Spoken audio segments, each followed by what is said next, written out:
to a Healthy Living video blog at workoutmaster.com. This is Ruben. And this is Aram. Today we're going to talk about omnivore dilemma. Actually, there's no omnivore dilemma, and this episode has nothing to do with a book that's been written. We're just strictly going to touch bases on what we should be eating as omnivores. Right. I think the first thing that we have to look at is that the food that we eat provides the energy that we must have in order to thrive, not just survive.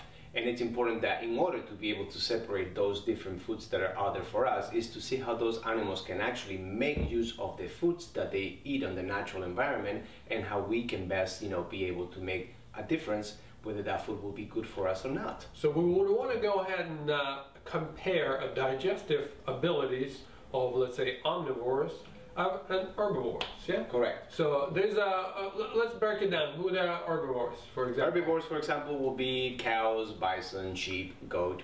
So they truly eat only greens, roughage. They don't go anywhere, they don't dig in, they don't eat tubers and things like that. Not generally. However, let's make a distinction which already takes them out of the equation per se, is that those herbivores now in a feedlot, line, food of line, they were going to be eating soy and corn and different other grains. Those do not belong into the same species. They should not be used as an example of anything else. Well, they are same species, they just don't eat what they're supposed to be eating. That's for sure. So already as a species, for me to choose to eat from them, I exclude them. Because they don't eat what they're supposed to eat. Correct. So, so there's an omnivore, something like a pig, chicken? Yes, they are.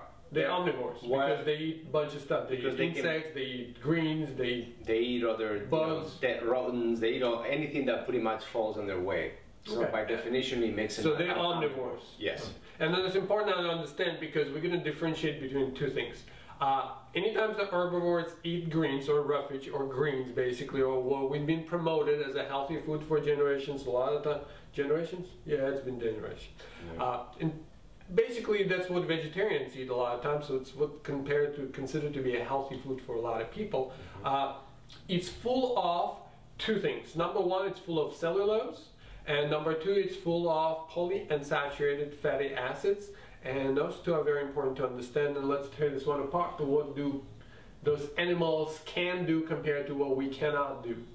Well, the basic, the difference that you can see is that, animals can actually, for example, in the case of the herbivores, they can turn those polyunsaturated fats into saturated fats, which is the best source of energy for a human being. Not for other animals perhaps, but for sure for a human being. Now, the second thing that you have to realize is that in the minute that you don't have all those saturated fat into your system, your hormonal system will be severely damaged and it will not function at optimal levels. Okay, so polyunsaturated fats tend to be a big problem. We're going to be talking a whole lot more about it in the future episodes.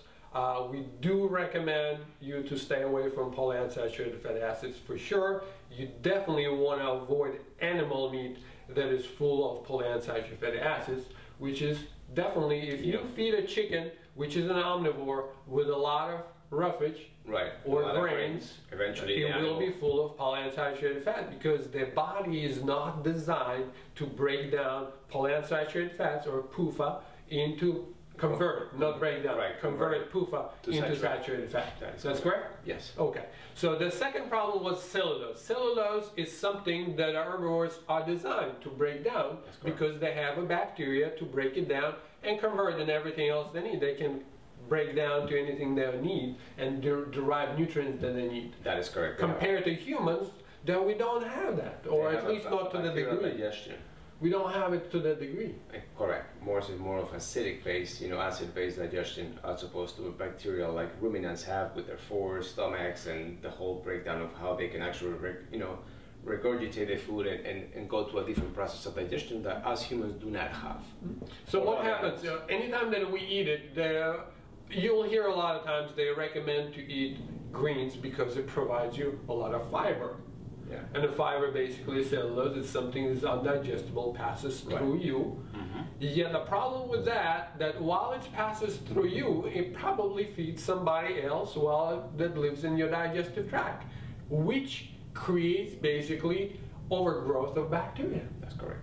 That opens up a whole other can of worms, with bloatiness, with puffiness, and so you do need certain amount of roughage, but only so much. coming from probably a different source. Very little, as a matter of fact. Very little. Yeah. So let's figure this one out. So PUFA, polyunsaturated fatty acids, the herbivores can convert in saturated fat. We cannot. Cellulose, herbivores can convert in anything they want. We cannot. That's the biggest difference between omnivores and herbivores. Should we lead like them? That's a question. I personally think that we should not. We should avoid greens for right now and take the load off of our body. Absolutely. The body is not designed to eat them in the sense of the content of the PUFAs, and the body will not actually be adapted to anything that actually harmful to it. Well, the thing is, probably at some point it's going to adapt to it. We're omnivores. We can eat it. We can probably get something out of it. But the risk of the consumption is worse than the reward. Exactly. So should you eat it? I don't think so. Do I eat it? Not really. I don't really like it. I mean, how many people do you know that actually love vegetables? Like, well, there's always going to be some out there that will fight. They're going to say they love it, yeah. But oftentimes it's not that they like the vegetables. It's like the way they dress or the way they prepare the vegetables that they like. Absolutely. All right. Did you want to add anything else? Nothing else. All right, guys. There's a lot more episodes coming up on this. There's a lot of research done by this guy named Ray Peat. He's an excellent scientist. You can read a lot about it, raypeat.com. We just want to make sure that it gets a credit. Anything else? Done? Okay. Thank you very much for watching, guys. Remember, if you stay away from roughage, then your future looks better already. Thank you very much for watching. Until the next time.